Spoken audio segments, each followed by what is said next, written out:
Francisca de Lima, la mujer que enterró vivos a 4 capataces en Semana Santa 1733. Francisca de Lima, la mujer que enterró vivos a 4 capataces en Semana Santa 1733. El sol de marzo caía despiadadamente sobre las tierras áridas de la hacienda San Cristóbal, ubicada en los alrededores de Guadalajara, Nueva España. Era el año de 1733 y los campos de caña de azúcar se extendían hasta donde alcanzaba la vista, ondulando bajo el calor como un mar dorado que prometía riquezas para unos pocos y sufrimiento para muchos. Francisca de Lima caminaba entre los surcos con paso decidido, sus manos callosas, aferrando el machete que había sido su compañero durante los últimos 15 años. Su piel morena, curtida por incontables jornadas bajo el sol implacable, contaba la historia de una mujer que había conocido el trabajo desde niña. Sus ojos negros, profundos como pozos de obsidiana, reflejaban una determinación que había crecido día tras día, alimentada por años de injusticias y humillaciones. Si estás viendo esto desde México, Colombia, España o cualquier otro lugar del mundo, déjanos un comentario diciéndonos desde dónde nos ves y no olvides suscribirte para más historias como esta que te mantienen al borde del asiento. La hacienda San Cristóbal era propiedad de don Alejandro Mendoza y Villarreal, un hombre cuya fortuna se había construido sobre las espaldas de cientos de trabajadores indígenas y mestizos que laboraban sus tierras. Francisca había llegado allí cuando apenas tenía 18 años, huyendo de un matrimonio arreglado que la condenaría a una vida de sumisión en su pueblo natal de Tlajomulco. En aquel entonces creyó que trabajar en la hacienda le daría la libertad que buscaba. No sabía que estaba cambiando una prisión por otra. Los capataces de la hacienda eran 4 hombres cuya crueldad había alcanzado proporciones legendarias entre los trabajadores. Ignacio Herrera, el más veterano, era un hombre de unos 50 años cuyo rostro surcado por cicatrices hablaba de una vida dedicada a la violencia. Su látigo nunca descansaba, y su placer parecía radicar en quebrar el espíritu de quienes tenían la desgracia de trabajar bajo su supervisión. Tomás Aguirre, el segundo al mando, era más joven pero no menos despiadado. Su especialidad era encontrar excusas para castigar a los trabajadores. Una mirada mal dirigida, un segundo de descanso no autorizado, incluso el simple acto de suspirar de cansancio podía desencadenar su ira. Sus ojos pequeños y vidriosos siempre buscaban faltas donde no las había. Esteban Morales completaba el trío de veteranos. Era un hombre corpulento cuya fuerza bruta se había convertido en su principal herramienta de control. No necesitaba látigo. Sus puños bastaban para someter a cualquiera que osara desafiarlo. Su risa ronca resonaba por los campos cuando veía sufrir a otros, un sonido que helaba la sangre de quienes lo escuchaban. El cuarto capataz, Rodrigo Vázquez, era el más joven del grupo, apenas 30 años, pero había aprendido rápidamente las lecciones de crueldad de sus colegas. Su juventud lo hacía impredecible. Podía mostrarse aparentemente amable un momento y explotar en violencia al siguiente. Los trabajadores lo temían especialmente porque nunca sabían qué esperar de él. Francisca había soportado años de abusos bajo el mando de estos hombres. Había visto cómo golpeaban a trabajadores hasta dejarlos inconscientes por infracciones menores, cómo negaban agua a quienes se tambaleaban bajo el sol inclemente, cómo separaban a las familias como castigo por imaginar rebeldías. Pero lo que más la marcó fue presenciar cómo Herrera había azotado a muerte a un anciano llamado Eusebio Ramírez, cuyo único crimen había sido defender a su nieto de 8 años de una paliza injusta. Esa muerte cambió algo fundamental en Francisca. Durante las noches, mientras los demás trabajadores dormían en sus chozas miserables, ella permanecía despierta planeando. Su mente, afilada por años de observación y sufrimiento, comenzó a tejer un plan que germinaría durante meses hasta convertirse en una obsesión. El invierno de 1732 fue especialmente cruel. Las lluvias tardaron en llegar, y cuando finalmente lo hicieron, trajeron consigo enfermedades que diezmaron a los trabajadores. Los capataces, sin embargo, no mostraron compasión alguna. Exigían las mismas cuotas de trabajo de personas debilitadas por la fiebre y la desnutrición. Francisca vio morir a 3 compañeros en una sola semana. Sus cuerpos consumidos por males que podrían haberse curado con descanso y medicinas que los capataces se negaban a proporcionar. Fue durante esas semanas sombrías cuando Francisca comenzó a estudiar los hábitos de sus opresores con la dedicación de un cazador estudiando a su presa. Sabía que Herrera gustaba de caminar solo por los campos al amanecer, inspeccionando el trabajo del día anterior. Aguirre tenía la costumbre de retirarse a la bodega de herramientas cada tarde para beber en secreto. Morales frecuentaba el establo después de la cena, donde mantenía encuentros clandestinos con una de las sirvientas de la casa principal. Vázquez, el más joven, solía quedarse solo en el granero después de que los demás se retiraran, contando las ganancias del día. La primavera trajo consigo nuevas esperanzas para algunos, pero para Francisca solo intensificó su determinación. Los preparativos para la Semana Santa de 1733 comenzaron temprano, y con ellos la oportunidad que había estado esperando. La tradición dictaba que durante esa semana sagrada, las actividades en la hacienda se reducían significativamente. Los trabajadores tenían permitido asistir a los servicios religiosos en el pueblo cercano, y muchos de los supervisores también se ausentaban para cumplir con sus obligaciones cristianas. Pero los 4 capataces, en un acto de cinismo que no sorprendió a nadie, decidieron quedarse en la hacienda. Su plan era aprovechar la ausencia de testigos para realizar inventarios especiales, que todos sabían eran oportunidades para robar parte de la producción y culpar a los trabajadores ausentes. Durante las semanas previas a la Semana Santa, Francisca había hecho sus preparativos con la meticulosidad de un estratega militar. Había identificado 4 lugares específicos en la propiedad, donde la tierra era lo suficientemente blanda para cavar, pero lo suficientemente alejados de las rutas principales para no ser descubiertos fácilmente. Había conseguido poco a poco las herramientas necesarias, cuerdas resistentes, palas pequeñas que podía ocultar fácilmente y una sustancia soporífera que había obtenido de una anciana curandera del pueblo a cambio de pequeños favores. La anciana, conocida como Esperanza, era una mujer sabia que había visto sufrir a muchos trabajadores de las haciendas cercanas. Sin hacer preguntas, había proporcionado a Francisca una mezcla de hierbas que, disuelta en alcohol, podía dejar inconsciente a un hombre adulto durante horas sin causarle daño permanente. Para que duerman profundamente, le había dicho con una sonrisa enigmática, como si estuvieran muertos. El Domingo de Ramos de 1733 marcó el comienzo de la Semana Santa y del plan de Francisca. Ese día, mientras la mayoría de los trabajadores partían hacia el pueblo para las ceremonias religiosas, ella se quedó en la hacienda bajo el pretexto de sentirse enferma. Los capataces, concentrados en sus propios planes, apenas le prestaron atención.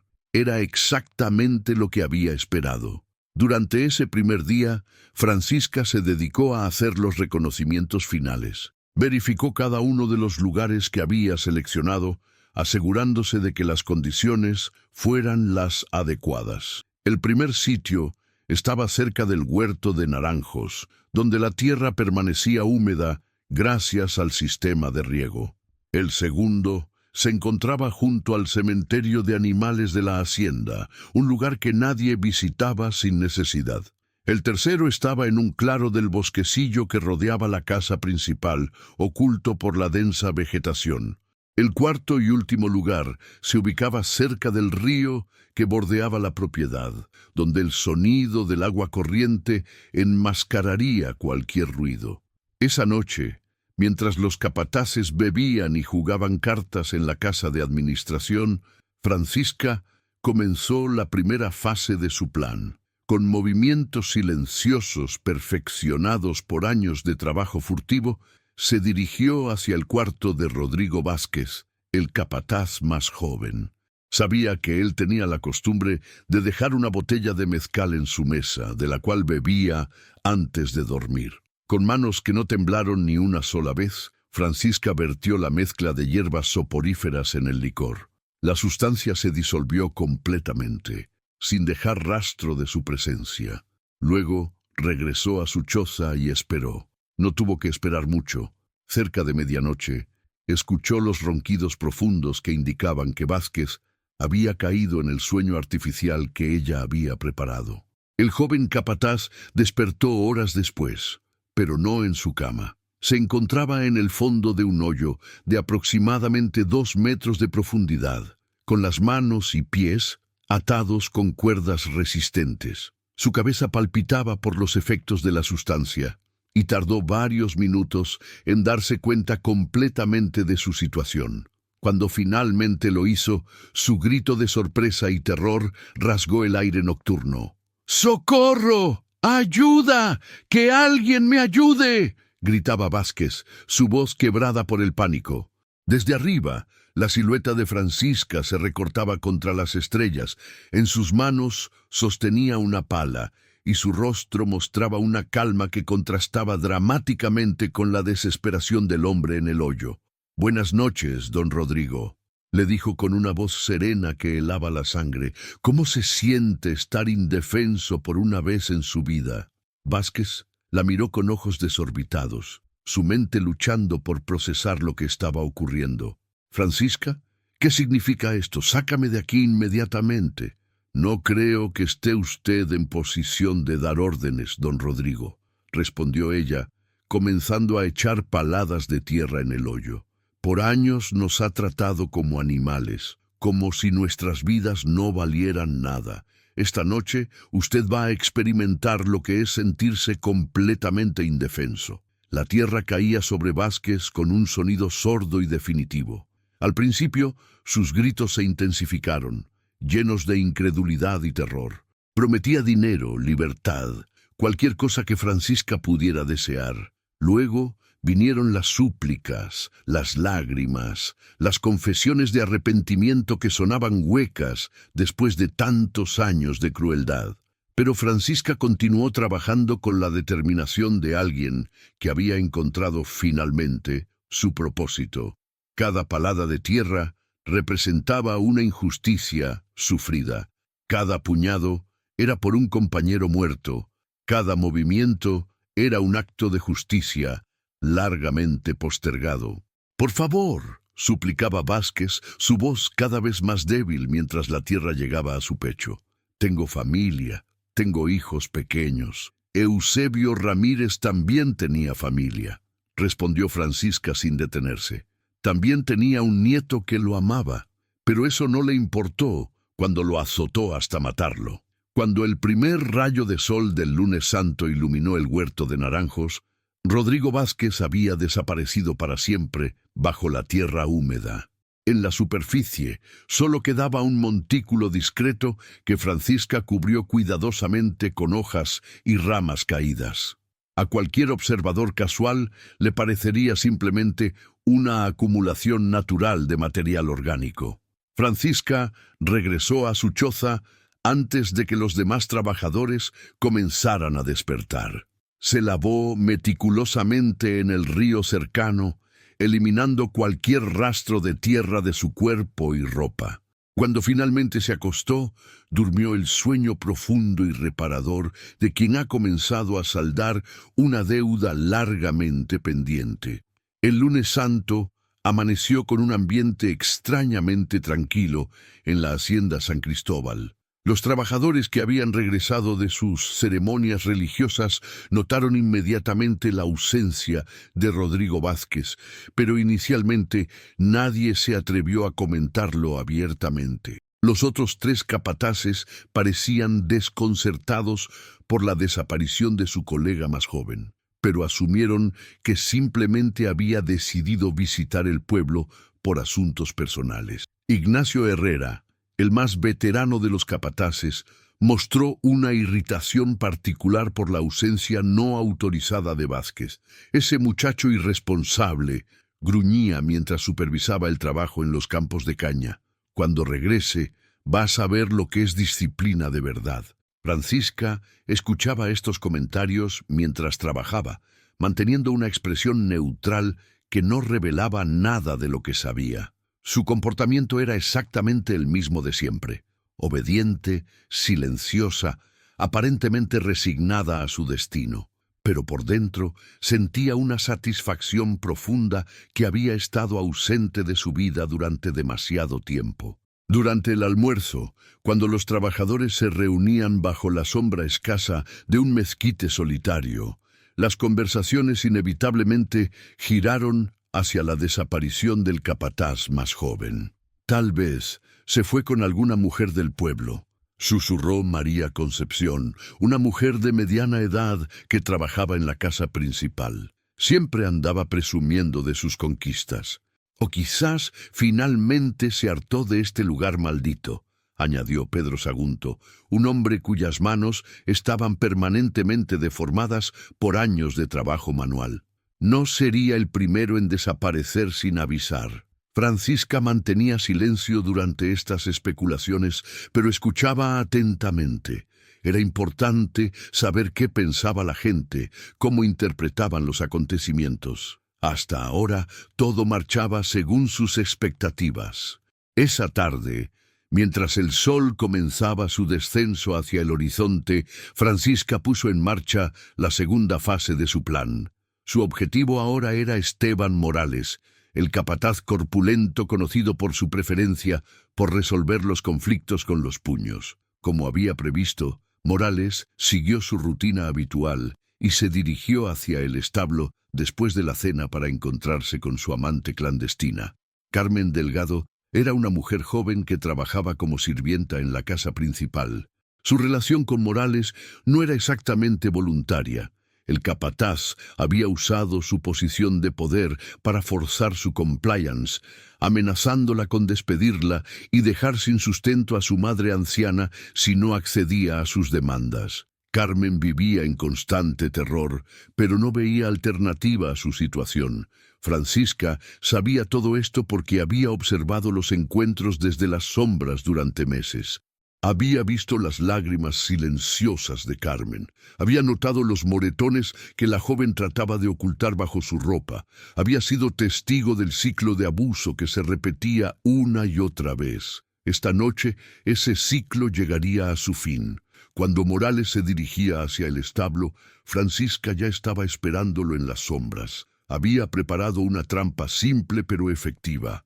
Una cuerda tensa a la altura de los tobillos, colocada estratégicamente en el lugar más oscuro del sendero. El capataz, confiado y desprevenido, no vio el peligro hasta que fue demasiado tarde. El hombre corpulento se desplomó pesadamente, golpeándose la cabeza contra una piedra en la caída.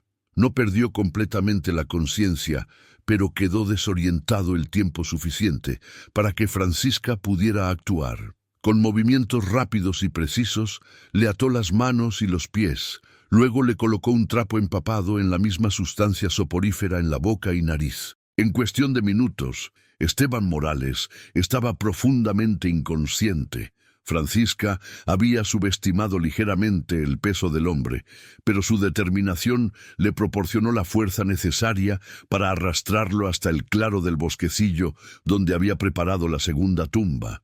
El hoyo era más profundo esta vez, casi 3 metros, porque sabía que Morales era más fuerte que Vázquez y necesitaría mayor contención. Cuando el capataz despertó varias horas después, se encontraba en el fondo del agujero con una oscuridad total rodeándolo. «¿Qué?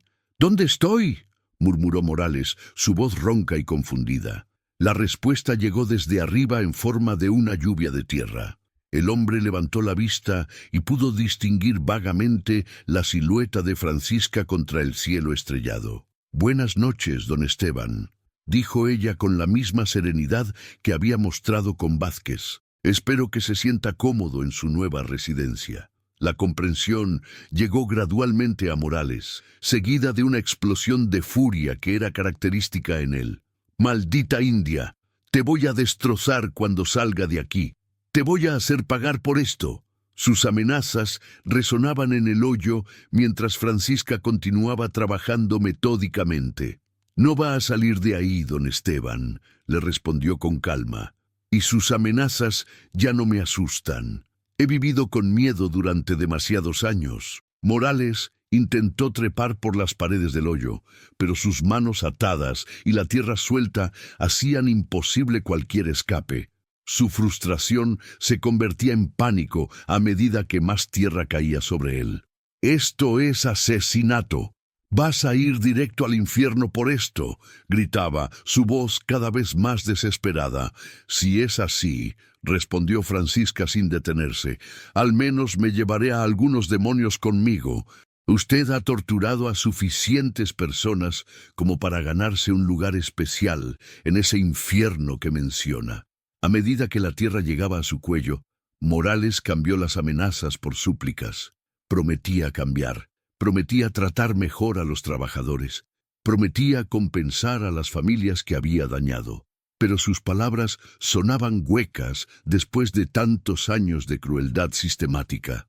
«Es demasiado tarde para arrepentimientos», le dijo Francisca mientras echaba las últimas paladas. Debió haber pensado en las consecuencias cuando decidió convertirse en un monstruo. Cuando el martes santo amaneció, Esteban Morales se había unido a Rodrigo Vázquez en su destino final.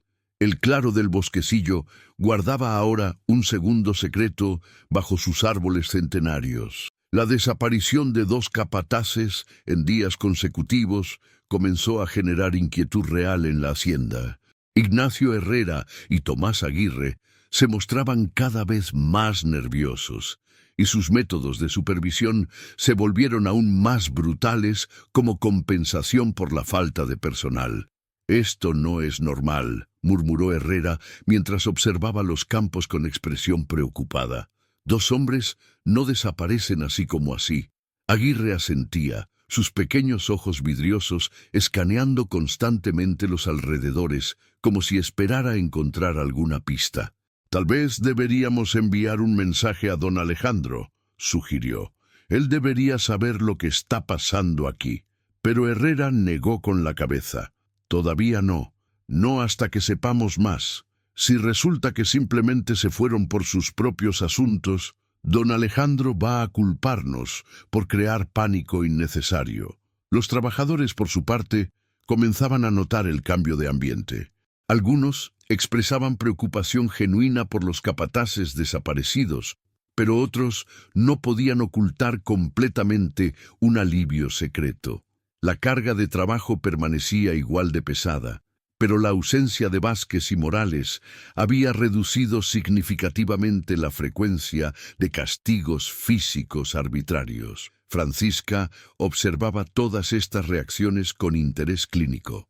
Cada conversación, cada gesto, cada cambio en el comportamiento de las personas le proporcionaba información valiosa para las fases restantes de su plan. Aún le quedaban 2 objetivos, y sabía que los capataces supervivientes estarían más alerta después de las desapariciones de sus colegas. El martes santo transcurrió sin incidentes mayores, pero Francisca notó que Herrera y Aguirre habían comenzado a moverse en pareja, evitando estar solos en cualquier momento. Este desarrollo complicaba sus planes, pero no los hacía imposibles, simplemente tendría que ser más creativa en su aproximación. Esa noche, mientras planificaba su siguiente movimiento, Francisca reflexionó sobre el camino que había tomado. No sentía remordimientos por lo que había hecho. Cada palada de tierra había sido un acto de justicia largamente postergado. Los hombres que había enterrado habían destruido incontables vidas con su crueldad. Habían sembrado miseria y desesperación entre personas que solo querían trabajar honestamente para sobrevivir. El miércoles santo amanecía con nubes grises que prometían lluvia, un presagio apropiado para lo que Francisca tenía planeado. Su siguiente objetivo sería Tomás Aguirre, el hombre de los ojos pequeños y vidriosos cuya especialidad era encontrar faltas donde no las había. Sabía que sería el más difícil de los cuatro, porque Aguirre era naturalmente sospechoso y había desarrollado una paranoia casi patológica durante los últimos días. Sin embargo, Francisca había identificado una debilidad en la armadura del capataz: su adicción al alcohol. Cada tarde, sin excepción, Aguirre se retiraba a la bodega de herramientas para beber en secreto, creyendo que nadie conocía su hábito. Era un ritual que había mantenido durante años, y Francisca estaba apostando a que ni siquiera las desapariciones recientes serían suficientes para hacerle cambiar una rutina tan arraigada. Durante todo el día, Francisca observó cómo Aguirre y Herrera se movían juntos, supervisando el trabajo con una tensión evidente. Sus conversaciones eran susurros urgentes y ambos hombres parecían estar constantemente mirando por encima del hombro. Pero a medida que el día avanzaba, Francisca notó que la tensión comenzaba a hacer mella en la paciencia de Aguirre. «Maldición, Ignacio», murmuró el capataz cuando pensaba que nadie podía escucharlo. «Necesito un trago. Estos nervios me están matando». Herrera asintió comprensivamente. «Ve a tomar tu medicina, Tomás. Yo me quedo vigilando aquí. Pero no te tardes, ¿entiendes?». Era exactamente lo que Francisca había estado esperando. Aguirre se dirigía hacia la bodega de herramientas con pasos rápidos, claramente ansioso por calmar sus nervios con alcohol. Francisca lo siguió a distancia prudente, manteniéndose en las sombras mientras el hombre se acercaba a su destino habitual. La bodega de herramientas era un edificio pequeño y aislado, alejado de las áreas principales de trabajo. Aguirre había elegido este lugar precisamente porque le proporcionaba privacidad para su vicio secreto. Lo que no sabía era que esa privacidad también beneficiaría los planes de Francisca. El capataz entró en la bodega y se dirigió directamente hacia el rincón donde guardaba su botella personal de mezcal. Era de mejor calidad que el licor ordinario que se servía a los trabajadores, otro pequeño privilegio que se había otorgado a sí mismo.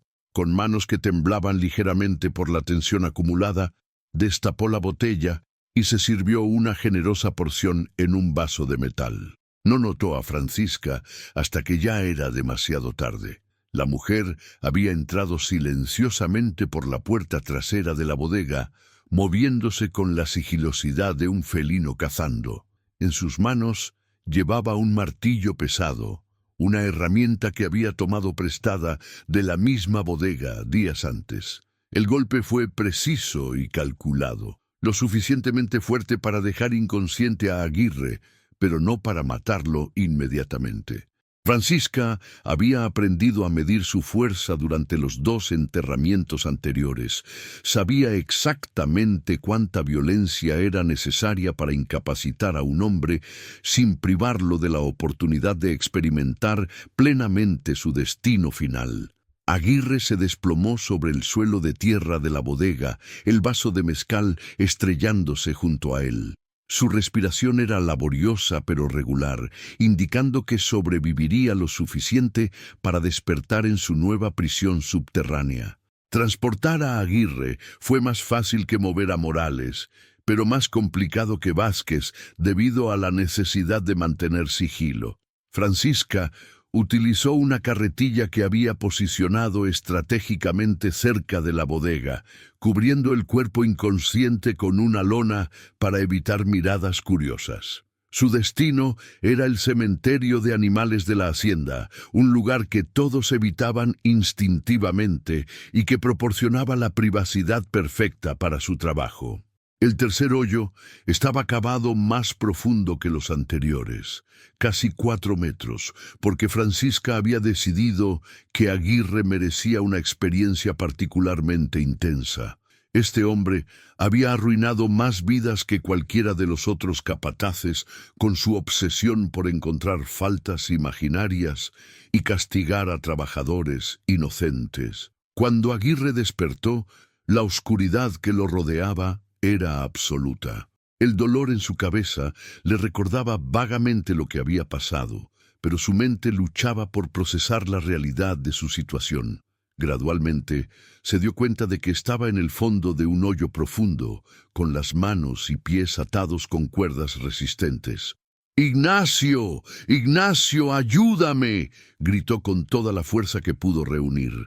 Su voz resonaba en las paredes de tierra del hoyo, pero sabía que el cementerio de animales estaba demasiado alejado para que alguien lo escuchara. La respuesta llegó desde arriba en forma de tierra cayendo. Tomás Aguirre levantó la vista y vio la silueta familiar de Francisca recortada contra las estrellas. «Buenas noches, don Tomás», dijo ella con la misma serenidad que había caracterizado sus encuentros anteriores. «¿Cómo se siente estar en el lugar donde pertenece?». La comprensión golpeó a Aguirre como un rayo. «Fuiste tú», susurró, su voz llena de horror y comprensión. «Fuiste tú quien se llevó a Rodrigo y Esteban». «Por supuesto que fui yo», respondió Francisca mientras continuaba arrojando tierra. «¿Creía que sus crímenes iban a quedar impunes para siempre?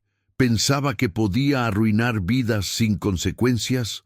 Aguirre intentó razonar con ella, pero sus palabras sonaban desesperadas e insinceras. «Francisca, escúchame. Podemos llegar a un arreglo. Puedo hacer que las cosas cambien. Puedo hablar con don Alejandro, conseguir mejores condiciones para todos». «Ya es demasiado tarde para promesas vacías», respondió ella sin detenerse en su trabajo. «Tuve que ver cómo destruía la vida de personas inocentes con sus acusaciones falsas. Recuerdo especialmente a Jacinto Moreno, a quien acusó de robar maíz que él jamás tocó. El hombre murió bajo los azotes, dejando huérfanos a 5 niños». La mención de ese nombre específico silenció a Aguirre momentáneamente. Recordaba el incidente, pero nunca había considerado las consecuencias a largo plazo de sus acciones. Para él, los trabajadores eran cifras intercambiables, no seres humanos con familias y sueños. Yo solo seguía órdenes», tartamudeó finalmente. Don Alejandro quería resultados, quería productividad. «Nadie le ordenó inventar robos inexistentes», replicó Francisca. «Nadie le ordenó castigar a personas inocentes para alimentar su propio sentido de poder. Esas fueron decisiones suyas y ahora debe enfrentar las consecuencias». A medida que la tierra se acumulaba alrededor de su cuerpo, Aguirre comenzó a sollozar. Sus lágrimas eran una mezcla de terror, arrepentimiento y autodeterminación. Por primera vez en su vida adulta, se encontraba completamente indefenso, experimentando el mismo miedo que había infligido a incontables trabajadores durante años. «Por favor», suplicó cuando la tierra llegó a su pecho. «Tengo una esposa en Guadalajara. Tengo una hija pequeña. Ellas me necesitan». «Jacinto Moreno también tenía familia», respondió Francisca sin mostrar emoción. «También tenía niños que lo necesitaban. Pero eso no le importó cuando decidió destruir su vida con mentiras». Las súplicas de Aguirre se hicieron más desesperadas a medida que la tierra subía hacia su cuello. Pero Francisca había cerrado su corazón a cualquier llamada a la compasión. Había visto demasiado sufrimiento, había sido testigo de demasiadas injusticias como para ser movida por las lágrimas de un hombre que nunca había mostrado misericordia hacia otros. Cuando el Jueves Santo amaneció, Tomás Aguirre se había unido a sus 2 colegas en su destino final bajo la tierra de la hacienda San Cristóbal. El cementerio de animales guardaba ahora un secreto más profundo que cualquier tumba de bestia que hubiera albergado antes. La desaparición de 3 capataces en días consecutivos había creado una atmósfera de pánico en la hacienda.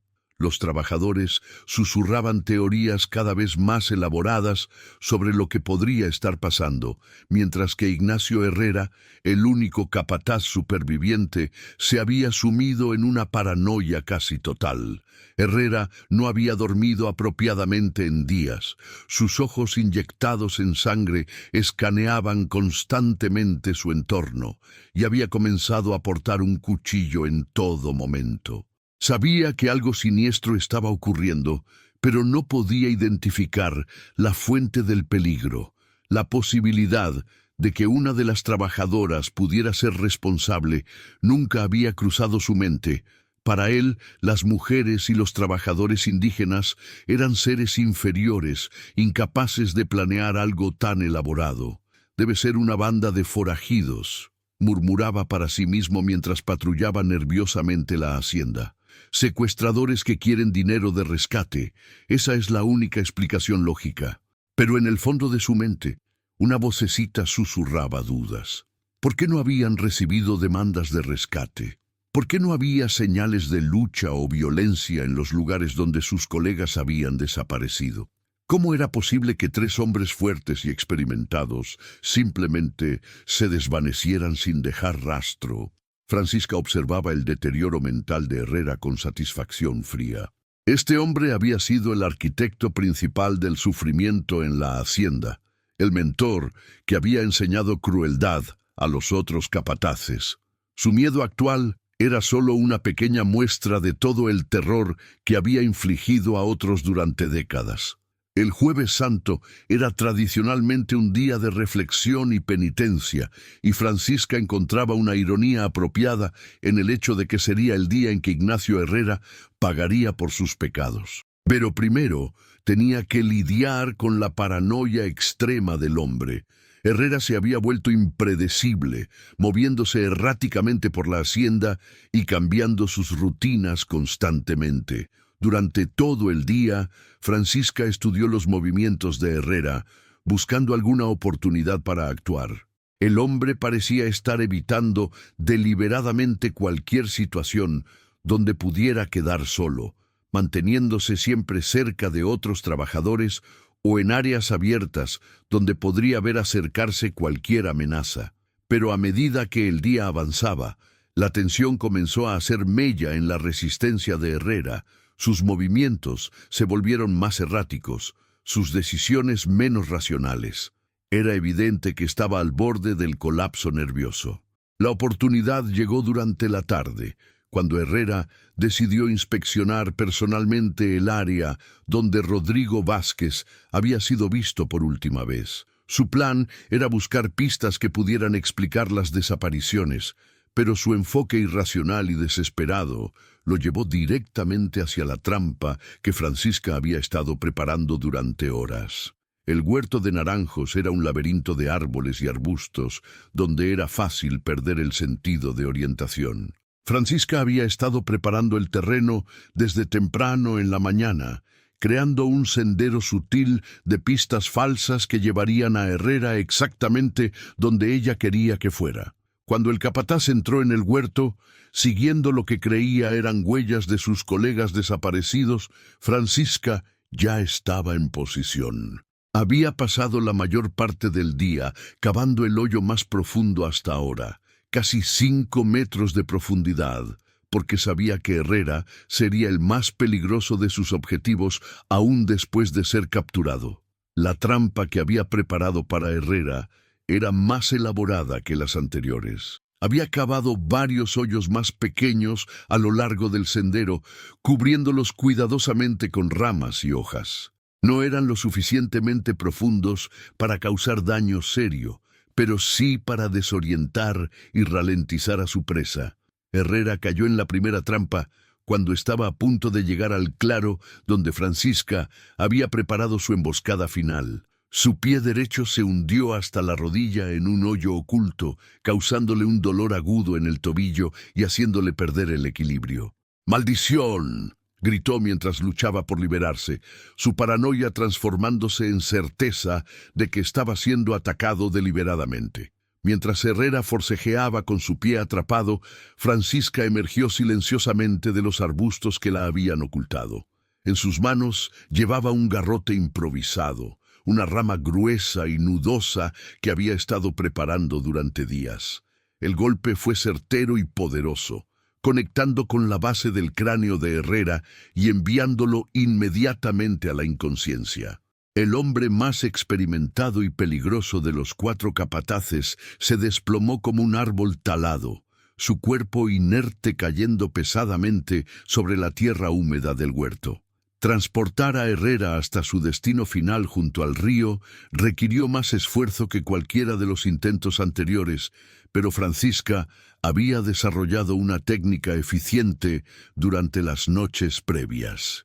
Utilizando una combinación de palancas improvisadas y la carretilla que había servido fielmente en operaciones anteriores, logró mover el cuerpo inconsciente hasta el sitio elegido. El hoyo junto al río era una obra maestra de planificación. Francisca había aprovechado una curva natural del agua para crear una trampa de la que sería absolutamente imposible escapar.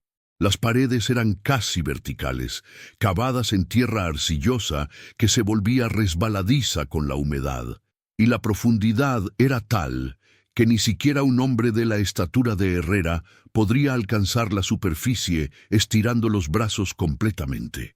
Cuando Ignacio Herrera despertó, la oscuridad que lo rodeaba era tan completa que inicialmente pensó que había perdido la vista. El sonido del agua corriente cerca le proporcionó su primera pista sobre su ubicación, pero tardó varios minutos en comprender completamente la realidad de su situación.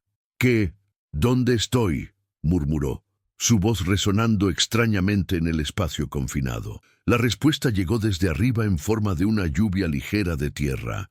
Herrera levantó la vista y pudo distinguir vagamente una silueta familiar contra el cielo nocturno estrellado.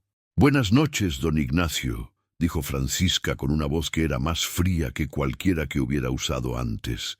«Bienvenido a su juicio final». La comprensión golpeó a Herrera como un rayo, seguida inmediatamente por una furia que era característica en él. «¡Maldita perra india! Sabía que había algo raro contigo.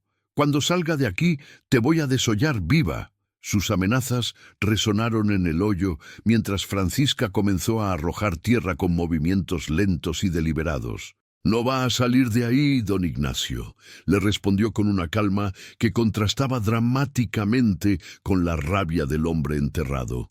«Y sus amenazas ya no tienen poder sobre mí o sobre cualquier otra persona». Herrera intentó trepar por las paredes del hoyo, pero la tierra arcillosa se desmoronaba bajo sus manos, haciéndolo resbalar de vuelta al fondo una y otra vez. Su frustración se intensificaba con cada intento fallido, alimentando su rabia hasta niveles peligrosos. «Tú no eres nada, eres menos que nada», gritaba, escupiendo insultos y amenazas cada vez más elaboradas. «Soy Ignacio Herrera. He estado dirigiendo esta hacienda desde antes de que nacieras. No puedes hacerme esto». Francisca no respondía a sus insultos. En cambio, continuaba trabajando metódicamente, cada palada de tierra representando años de sufrimiento acumulado. Pero cuando Herrera mencionó su nombre con el orgullo típico de alguien que se consideraba superior, ella finalmente habló. «Ignacio Herrera», repitió lentamente como si estuviera saboreando cada sílaba. «Sí, conozco ese nombre muy bien. Es el nombre del hombre que azotó hasta la muerte a Eusebio Ramírez por defender a su nieto. Es el nombre del hombre que separó familias por diversión. Es el nombre del hombre que convirtió esta hacienda en un infierno para cualquiera que no fuera él». Herrera se quedó momentáneamente silencioso, sorprendido por la precisión con que Francisca recordaba sus acciones. Durante años había visto a los trabajadores como una masa indistinguible de manos para el trabajo, sin considerar que ellos también lo observaban, lo recordaban y guardaban registro de sus crímenes.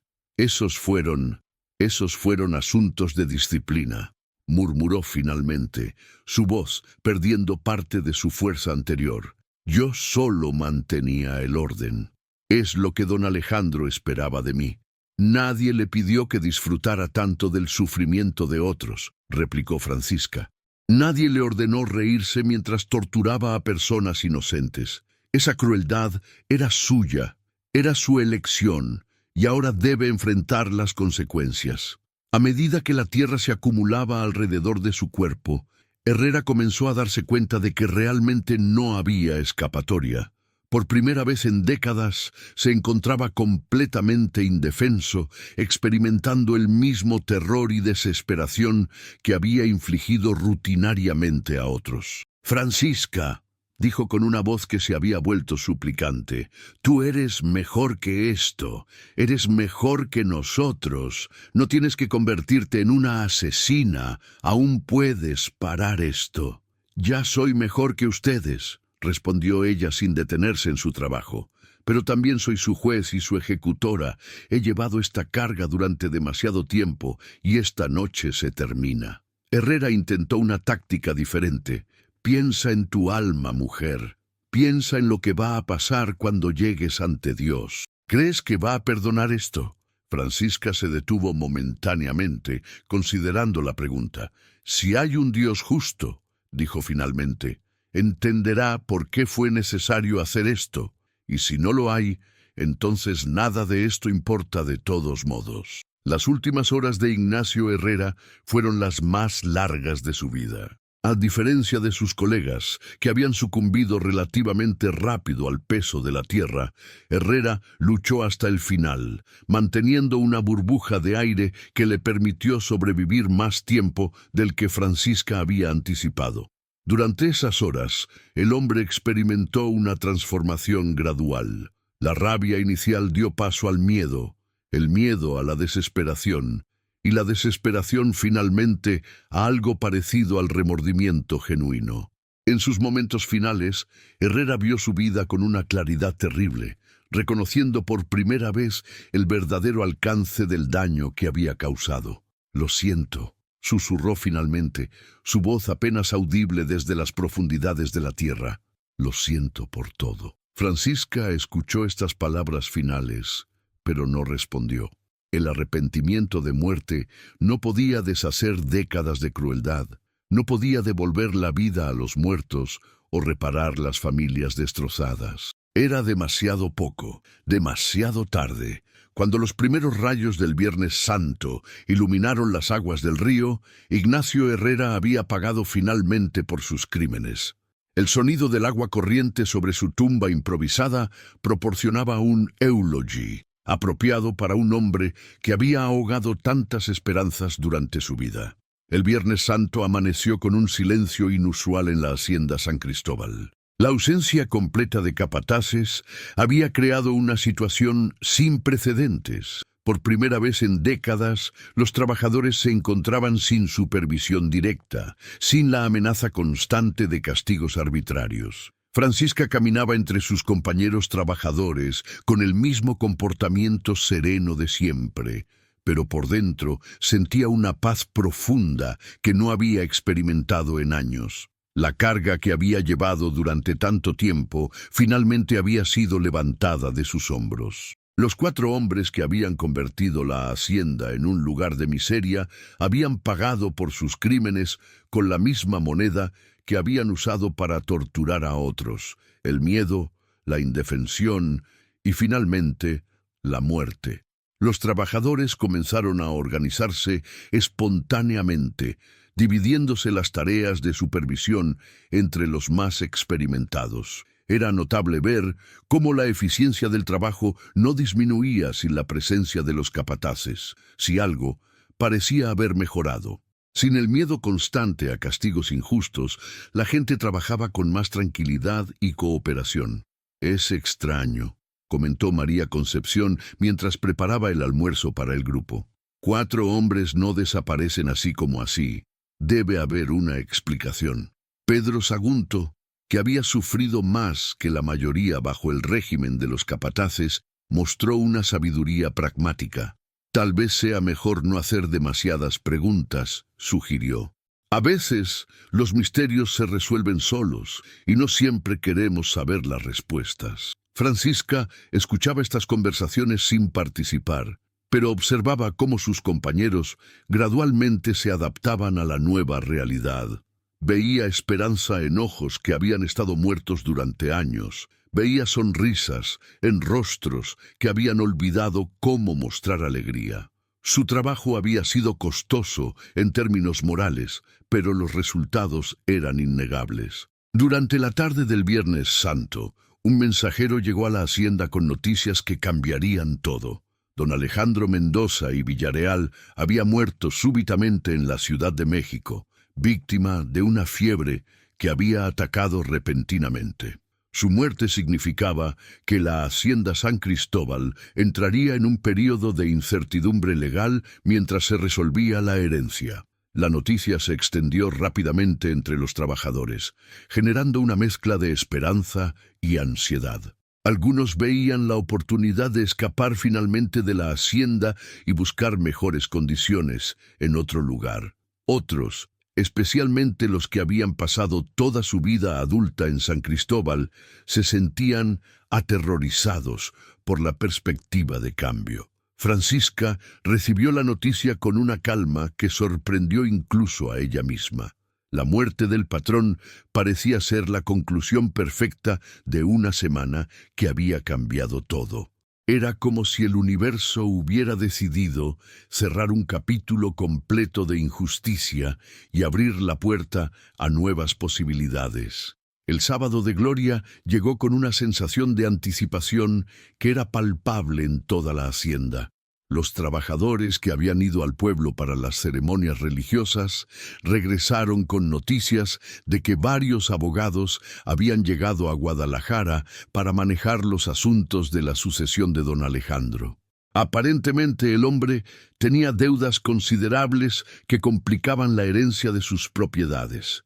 Durante ese día, Francisca tomó la decisión que había estado considerando desde el miércoles. Era hora de dejar la hacienda San Cristóbal para siempre. Su trabajo estaba terminado, su justicia había sido cumplida, y permanecer más tiempo solo aumentaría el riesgo de que alguien eventualmente conectara su nombre con las desapariciones de los capataces. Esa noche, mientras preparaba discretamente sus pocas posesiones, Francisca reflexionó sobre los acontecimientos de la semana. Había cruzado una línea que no podía ser deshecha, había tomado vidas humanas con sus propias manos. El peso moral de esas acciones viviría con ella para siempre, pero no se arrepentía de sus decisiones. Los 4 hombres que había enterrado habían elegido sus destinos con años de crueldad deliberada.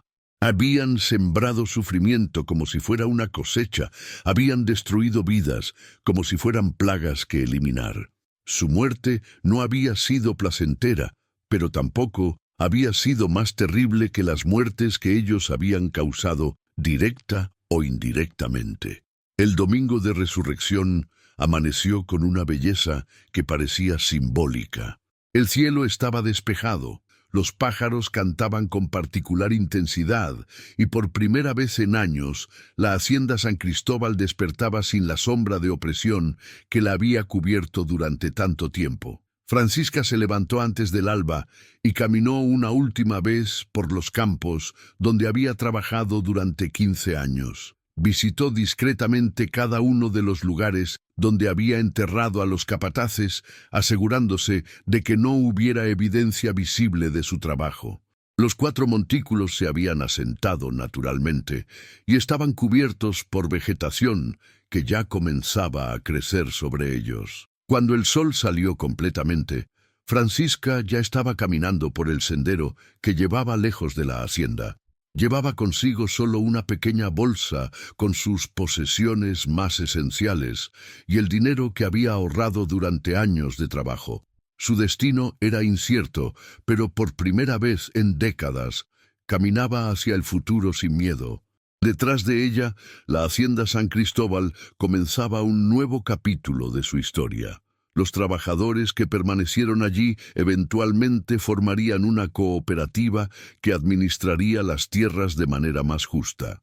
Las familias de los capataces desaparecidos recibirían compensación de los bienes de la herencia, aunque nunca sabrían exactamente qué había pasado con sus seres queridos.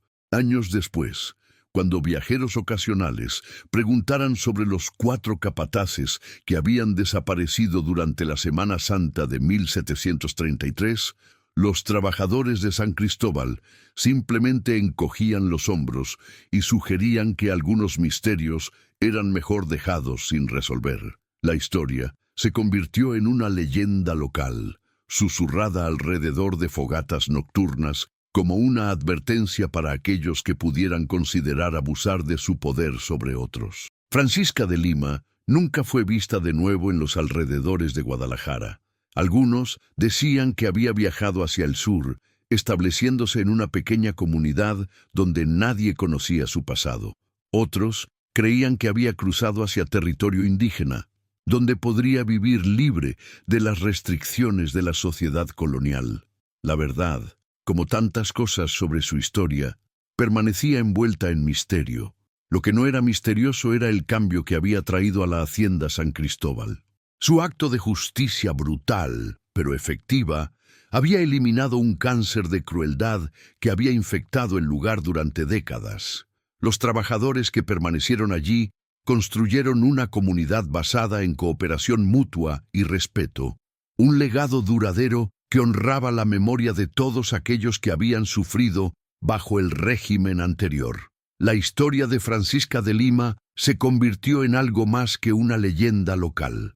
Se transformó en un símbolo de resistencia contra la opresión.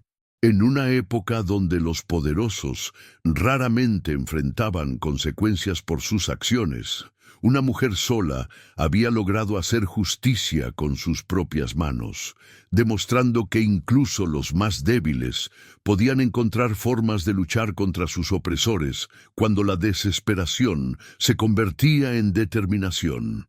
Los registros oficiales de la época mencionan las desapariciones de los 4 capataces como incidentes inexplicables durante disturbios locales, una descripción deliberadamente vaga que reflejaba la incomodidad de las autoridades coloniales con un evento que no podían explicar satisfactoriamente. La investigación oficial fue superficial y se cerró rápidamente cuando quedó claro que no había testigos dispuestos a cooperar y que la evidencia física era inexistente. El padre Miguel Hernández, el sacerdote local que había conocido a Francisca durante años, más tarde reflexionaría sobre los eventos en sus escritos privados. Había una mujer en nuestra comunidad, escribió, que llevaba en sus ojos el peso de 1000 injusticias. Cuando desapareció junto con los hombres que habían causado tanto sufrimiento, muchos vimos la mano de la providencia trabajando de maneras misteriosas. Algunos llamarían a esto venganza, pero yo prefiero pensar en ello como justicia divina manifestándose a través de instrumentos terrenales. En los meses que siguieron a la Semana Santa de 1733, la hacienda San Cristóbal se transformó gradualmente en algo irreconocible comparado a su encarnación anterior. Sin la presencia intimidante de los capataces brutales, los trabajadores desarrollaron sistemas de autoorganización que eran más eficientes y humanos que cualquier cosa que hubiera existido bajo el régimen anterior. María Concepción emergió como una líder natural, coordinando los horarios de trabajo y resolviendo disputas con una sabiduría maternal que ganó el respeto de todos. Pedro Sagunto, a pesar de sus manos deformadas, se convirtió en el supervisor de las herramientas y equipos, asegurándose de que todo se mantuviera en condiciones óptimas. Otros trabajadores asumieron responsabilidades específicas, creando una red de apoyo mutuo que había sido impensable bajo la tiranía de los capataces. La productividad de la hacienda no solo se mantuvo, sino que mejoró notablemente. Sin el miedo constante a castigos arbitrarios, Los trabajadores podían concentrarse en sus tareas sin la tensión que había caracterizado años anteriores. Las innovaciones en técnicas agrícolas, anteriormente suprimidas por capataces que preferían métodos tradicionales de control, florecieron bajo el nuevo sistema cooperativo. Cuando los abogados de don Alejandro finalmente resolvieron los asuntos de la herencia, encontraron una propiedad que funcionaba tan bien que decidieron mantener el sistema establecido por los trabajadores. El nuevo administrador, un hombre joven llamado Carlos Mendizábal, que había estudiado métodos agrícolas progresivos en Europa, reconoció inmediatamente el valor de la autoorganización que había emergido en San Cristóbal. «Es extraordinario», le escribió a un colega en la capital. «Estos trabajadores han creado espontáneamente un sistema que rivaliza con los mejores ejemplos de administración cooperativa que he visto en Francia. Su productividad es excelente, su moral es alta y parecen genuinamente comprometidos con el éxito de la empresa. Sería una locura cambiar algo de lo que han construido». Mientras tanto, las búsquedas ocasionales de los capataces desaparecidos continuaron durante algunos meses, pero gradualmente perdieron intensidad. Las familias de los hombres desaparecidos recibieron compensaciones generosas del Estado de don Alejandro y eventualmente aceptaron que sus seres queridos probablemente habían sido víctimas de bandidos o habían decidido huir por razones personales desconocidas. Ignacia Herrera, la viuda del capataz más veterano, inicialmente insistió en continuar las búsquedas, pero incluso ella eventualmente se resignó a la realidad de que su esposo no regresaría. «Ignacio tenía muchos enemigos», admitió finalmente. «Su trabajo requería dureza, y esa dureza creaba resentimientos. Tal vez alguien finalmente decidió que había sido suficiente».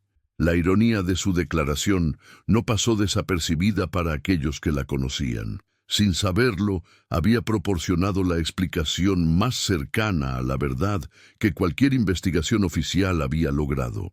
Durante los años siguientes, la leyenda de los capataces desaparecidos se extendió más allá de los límites de San Cristóbal. En otras haciendas de la región, supervisores crueles comenzaron a notar cambios sutiles en el comportamiento de sus trabajadores. Había una nueva cautela en las interacciones, una sensación de que los abusos extremos podrían tener consecuencias impredecibles. Algunos historiadores modernos han sugerido que los eventos de la Semana Santa de 1733 marcaron el comienzo de un cambio gradual en las relaciones laborales en esa región de Nueva España.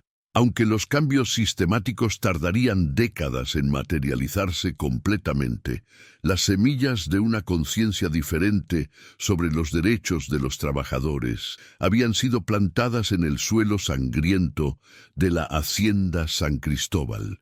El destino final de Francisca de Lima permanece como uno de los misterios más intrigantes de la historia colonial mexicana. Los registros sugieren que una mujer que coincidía con su descripción se estableció en un pequeño pueblo de Michoacán, donde vivió tranquilamente como tejedora y curandera hasta su muerte natural muchos años después. Otros relatos la sitúan en comunidades indígenas remotas, donde habría encontrado la paz que había buscado durante toda su vida. Independientemente de dónde terminó sus días, el legado de Francisca de Lima trasciende su destino personal. Su historia se convirtió en un testimonio del poder de la determinación individual frente a la opresión sistemática, una demostración de que incluso en las circunstancias más desesperantes, la justicia podía encontrar una manera de manifestarse.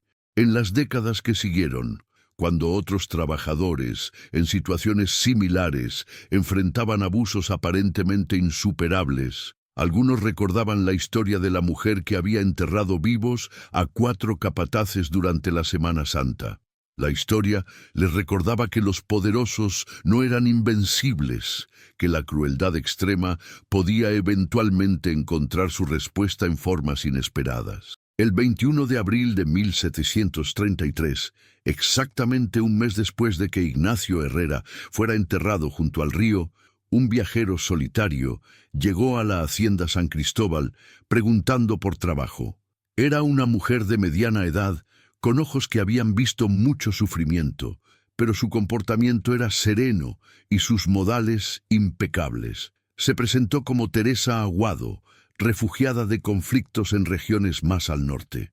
Los trabajadores de San Cristóbal la recibieron con la hospitalidad característica de personas que habían aprendido el valor de la solidaridad mutual. Nadie hizo preguntas sobre su pasado, nadie cuestionó las pequeñas inconsistencias en su historia.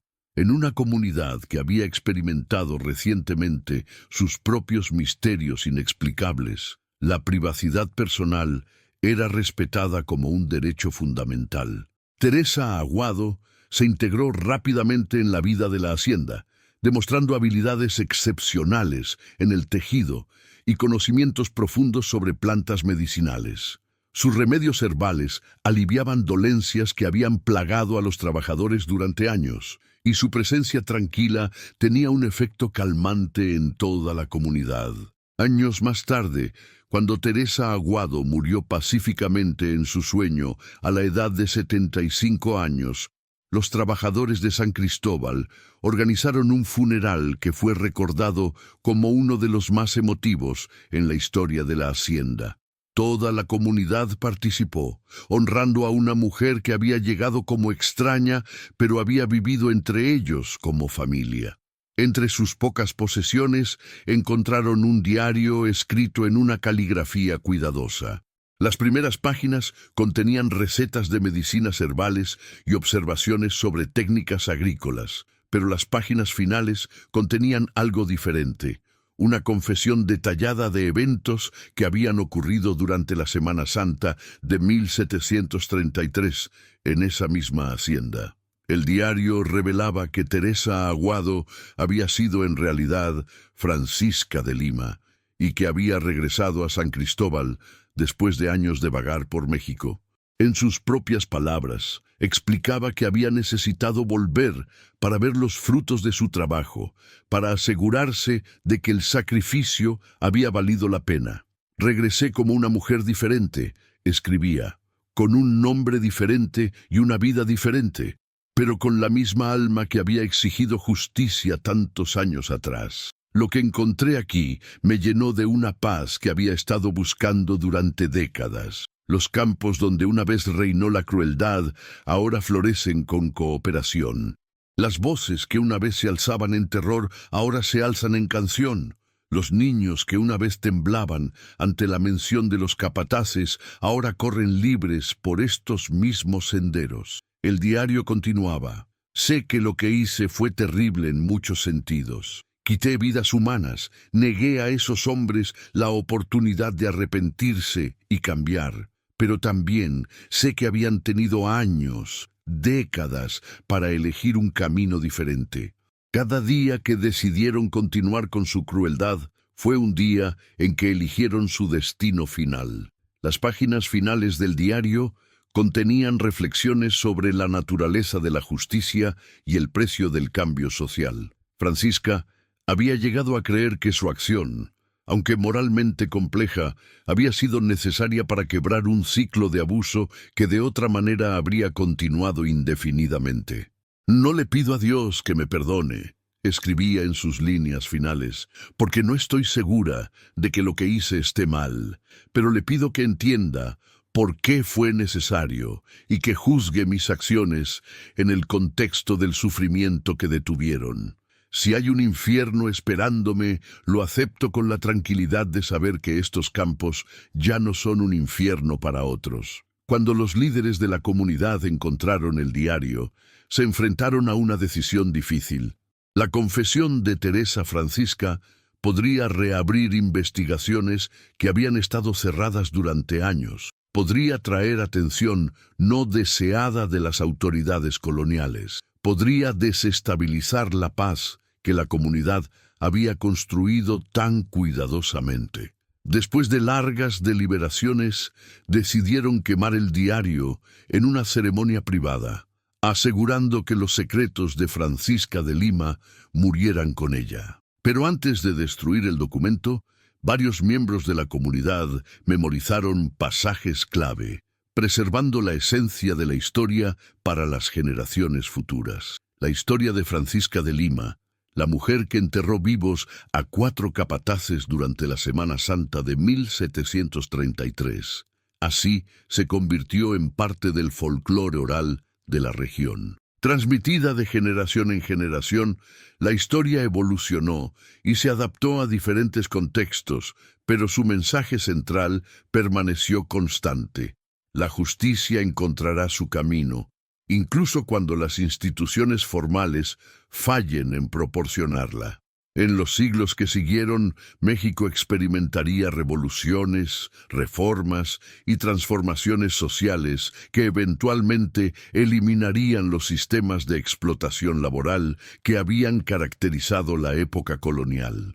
Pero en los pueblos rurales, especialmente aquellos con conexiones históricas a la hacienda San Cristóbal, la historia de Francisca de Lima continuó siendo contada como un recordatorio de que el cambio social a veces requiere sacrificios extraordinarios de individuos extraordinarios. La hacienda San Cristóbal misma eventualmente fue dividida entre sus trabajadores durante las reformas agrarias del siglo XX, cumpliendo finalmente la visión cooperativa que había comenzado en los días posteriores a la desaparición de los capataces. Las tierras que una vez habían sido regadas con el sudor y la sangre de trabajadores oprimidos, ahora florecían bajo el cuidado de sus descendientes, libres para determinar su propio destino. Y en las noches oscuras, cuando el viento sopla a través de los campos de caña de azúcar y los naranjos, algunos residentes locales juran que aún pueden escuchar ecos distantes. El sonido de una pala cavando en tierra húmeda, el murmullo de una voz serena pronunciando palabras de justicia final, el último suspiro de una época que había estado demasiado tiempo marcada por la crueldad sistemática. La historia de Francisca de Lima permanece como testimonio del poder transformador de un solo individuo determinado a enfrentar la injusticia, sin importar el costo personal. Su legado no se encuentra en los métodos que eligió, sino en los resultados que logró. La demostración de que incluso en las circunstancias más desesperantes, la esperanza de justicia nunca muere completamente, sino que espera pacientemente su momento para florecer.